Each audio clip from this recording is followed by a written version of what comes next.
اہل سرسار کی ایک قوم جسے قوم سبا بھی کہا جاتا ہے، اللہ تعالیٰ کی بے شمار نعمتوں کے اندر زندگی گزار رہی تھی۔ یہ قوم ایک عظیم تہذیب و تمدن کی مالک تھی۔ حضرت داؤد علیہ السلام اور حضرت سلیمان علیہ السلام کی باعظمت حکومتوں کے بعد ان کی حکومت زبان زد خاص و عام تھی۔ کہا جاتا ہے کہ یہ لوگ گندم کے مغز سے آٹا پس کر روٹیاں پکاتے تھے، لیکن اس کے برعکس وہ اس قدر اسراف کرنے والے اور ناشکرے تھے کہ انہی روٹیوں کے ساتھ بچوں کا پخانہ صاف کرتے تھے۔ بعد ازاں ان آلودہ روٹیوں کو اکٹھا کرنے سے ایک پہاڑ بن گیا تھا۔ پھر ایک صالح شخص نے وہاں سے گزرتے ہوئے ایک عورت کو دیکھا جو روٹی کے ساتھ بچے کے پخانے کے مقام کو صاف کر رہی تھی۔ اس شخص نے عورت سے کہا، تیرے اوپر افسوس، خدا سے ڈر، کہیں ایسا نہ ہو کہ خدا تیرے اوپر اپنا غضب ڈھائے اور تجھ سے اپنی نعمت چھین لے۔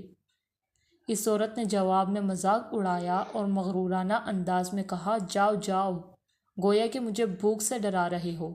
جب تک سرسار جاری ہے مجھے بھوک سے کسی قسم کا کوئی خوف نہیں ہے۔ کوئی زیادہ عرصہ نہیں گزرا تھا کہ اللہ تعالیٰ نے ان لوگوں پر اپنا غضب ڈھایا، پانی جو کہ زندگی کی بنیاد ہے ان لوگوں سے چھین لیا، یہاں تک کہ قحط نازل ہوا۔ بات یہاں تک پہنچ گئی کہ ان کی ذخیرہ کی ہوئی تمام غذا ختم ہو گئی۔ آخر کار وہ مجبور ہو گئے کہ انہی آلودہ روٹیوں پر ٹوٹ پڑے جو ان لوگوں نے اکٹھی کر کے پہاڑ کی مانند ڈھیر لگایا ہوا تھا، بلکہ وہاں سے روٹی لینے کے لیے صف لگتی تاکہ ہر کوئی وہاں سے اپنے حصے کی روٹی لے سکے۔ کفران نعمت، قحط اور ان کی بدحالی کے بارے میں متعدد روایات موجود ہیں۔ اسی قوم سبا کے بارے میں ایک اور واقعہ بیان ہوتا ہے کہ ان لوگوں نے اپنی زراعت کو بہتر طور پر کاشت کرنے کے لیے پانی ذخیرہ کرنے کی خاطر بلک کے دو پہاڑوں کے درمیان ایک بہت بڑا بند تعمیر کیا ہوا تھا۔ سوراخ اور دوسرے پہاڑوں سے گزرا ہوا پانی اس بند میں آ کر وافر مقدار میں جمع ہو جاتا۔ قوم سبا نے اس پانی سے صحیح طور پر استفادہ کرتے ہوئے وسیع و عریض اور بہت سے خوبصورت باغات لگائے اور کھیتی باڑی کو رونق بخشی۔ ان باغات کے درختوں کی شاخیں اس قدر پھلوں سے لدی ہوئی تھیں کہ کہتے ہیں کہ اگر کوئی شخص سر پر ٹوکری رکھ کر ان کے نیچے سے گزرتا تو پھل خود بخود ٹوکری میں گرنا شروع ہو جاتے اور قلیل مدت میں ٹوکری تازہ پھلوں سے بھر جاتی۔ لیکن نعمتوں کی کثرت نے انہیں شکر کرنے کی بجائے سرمست اور غافل کر دیا تھا، یہاں تک کہ ان کے درمیان بہت بڑا طبقاتی نظام وجود میں آ چکا تھا۔ ان میں سے صاحب اقتدار لوگوں نے کمزوروں اور ضعیفوں کا خون چوسنا شروع کر رکھا تھا، یہاں تک کہ ان لوگوں نے خدا سے ایک احمقانہ التماس کیا جس کا ذکر سورہ سبا کی آیت نمبر 19 میں ملتا ہے۔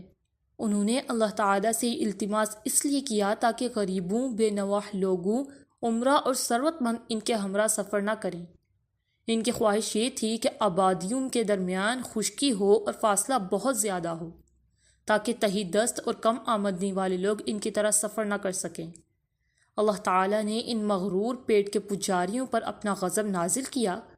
بعض روایتوں کے مطابق ان مغرور لوگوں کی آنکھوں سے دور صحرائی چوہوں نے مغرب نامی بند کی دیواروں پر حملہ کر کے انہیں اندر سے کھوکھلا کر دیا۔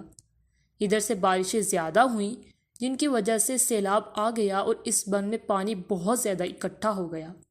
اچانک بند کی دیواریں ٹوٹیں، اس سے ایک بہت بڑا سیلاب آیا جس میں تمام دیہات، آبادیاں، مال مویشی، باغات، کھیتیاں، ان کے محل اور گھر پانی میں غرق ہو کر نابود ہو گئے۔